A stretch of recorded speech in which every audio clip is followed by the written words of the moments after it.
Hi everyone, thanks for joining me today as I'm going to be going over our case study. So let's go ahead and get started.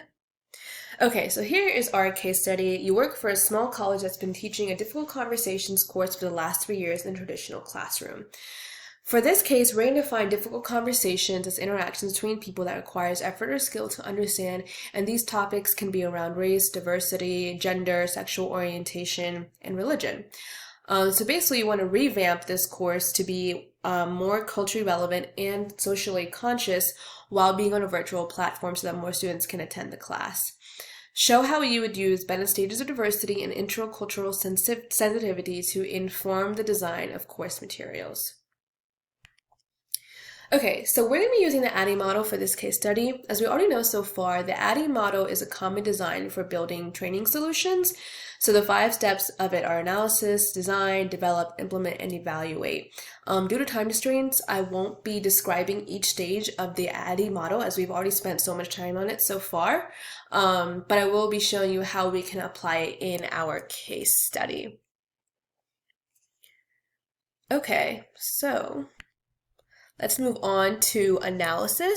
So now that we're in the analysis stage, one of the things that we're going to do is it's a good idea to review the existing course for any biases due to the fact that we are trying to expand the population that will be taking this course. We want to make sure there's no existing biases, also to promote diversity and inclusion. So this is also a good time to review the resources that will be available for the training, such as making sure we have licenses to the online software since the training was established to be virtual.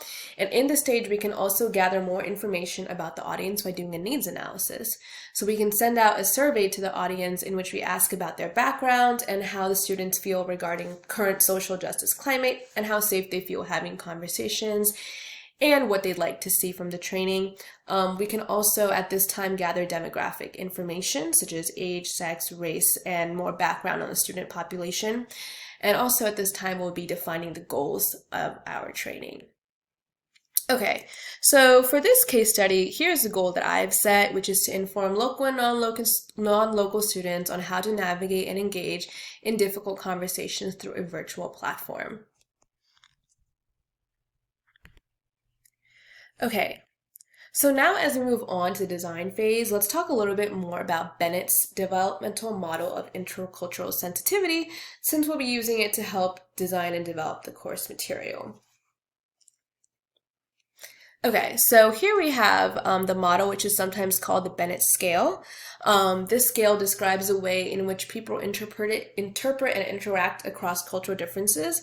And the first 3 parts of this scale are ethnocentric type worldviews, and the latter 3 parts of the scale are ethno-relative worldviews. And so for this case study, we're trying to get the students to move from more ethnocentric worldviews to more ethno-relative viewpoints with lecture and exercises. And the next slides will cover each stage of this scale a little bit more. Okay. All right, so let's do a quick dive into the first 3 stages, which we categorize as ethnocentric. These stages are denial, defense, and minimization. So people in the denial stage don't recognize the existence of cultural differences, and they just consider them to be irrelevant. And then in the defense stage, people are aware of the cultural differences, but they actually don't recognize their validity. And then we move on to minimalization. And so in minimization, people on this stage can see the cultural differences and they feel threatened by it, and they try to minimize them by telling people that they're more similar than they are dissimilar. Okay, and now we're moving on to the ethno-relative parts of the scale, which are acceptance, adaptation, and integration. So first we have acceptance of cultural differences, and this occurs when people recognize that different beliefs exist and they have legitimate perspectives that should be respected and valued. And then we have adaptation to cultural differences. So this occurs when people are able to adopt the perspective of other cultures, and when they can empathize and intellectually and emotionally speak around the experiences of others, and they can interact in appropriate ways with people from different cultures. And finally, we have interaction, and this is a stage in which people can effortlessly and even unconsciously like shift between worldviews and cultural frames of reference. Okay, now let's move on to the actual design stage. Okay, so as I mentioned earlier, we are going to be using Bennett stages of diversity and intercultural sensitivity while we design and develop the training. We'll go more into that later. And we have established that the format is going to be in a virtual platform. So the method of delivery will be a virtual platform like Zoom. And then we'll also study the target population more and their characteristics. And then at this point, we start formulating our evaluation methods as well. And for this case study, I chose Kirkpatrick's 4 levels, which is what we're going to be going into later on. And then we also have our goals and objectives more solidified.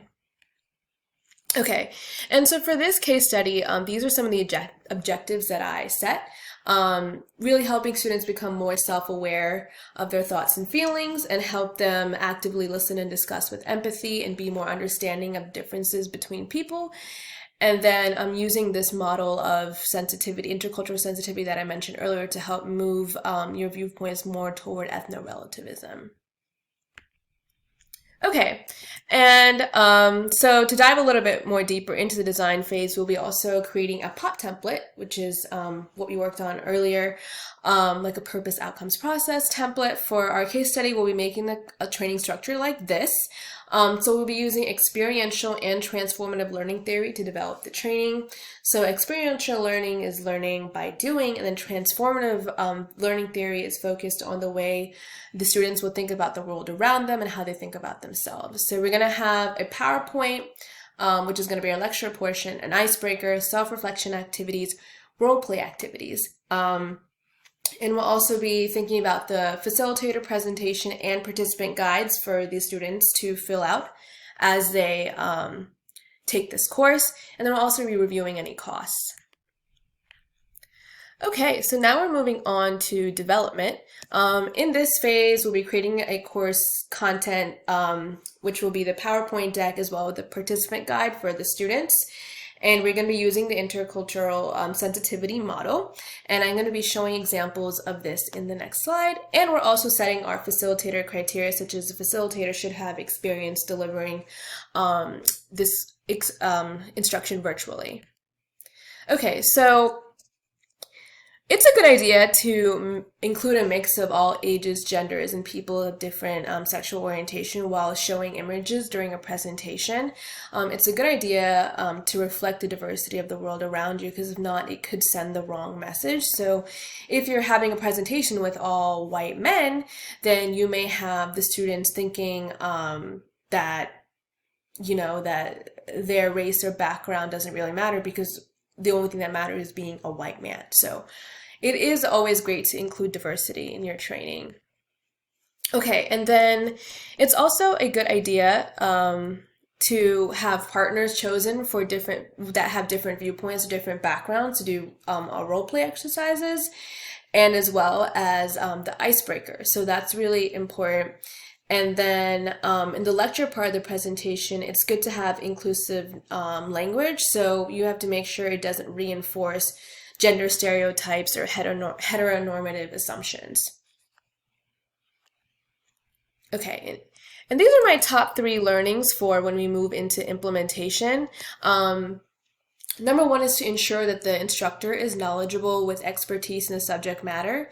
Number 2 is preparing the learners. We need to make sure the students know the goal of the course and the course objectives. And number 3 is preparing the environment. So even though the environment is remote, it's best to require all participants to be in a distracting-free environment. Okay, and now we move on toward evaluation. So for this case study method, we have 2 evaluation methods, formative and summative. And so for the formative method, we can just have a 1-minute reflection discussion. And then for the summative evaluation, we're going to be using Kirkpatrick's 4 levels. And so the first one will be like a post-training survey that the students take. to evaluate the course, see if they like the material and the instructor. And then we'll move on to level 2, which is a learning level. And this is to test the students and what they've learned so far. That can be done like 4 weeks after the training, for example. Okay, so these are the career implications. This course has had numerous implications for my career. For training specifically, I've learned that it's important to do a needs assessment to see if training is the proper solution, and as well as proper evaluation methods to determine the effectiveness of the training. I've also noted that the method of delivery matters as well. You as a presenter should make sure that the message is being clear. It's not PowerPoint's fault. And I just feel on a personal note that I've expanded my knowledge on different dimensions of diversity and just the heightened importance that I'm feeling now of respecting all the differences and how to understand all the differences in culture and apply it to be more inclusive.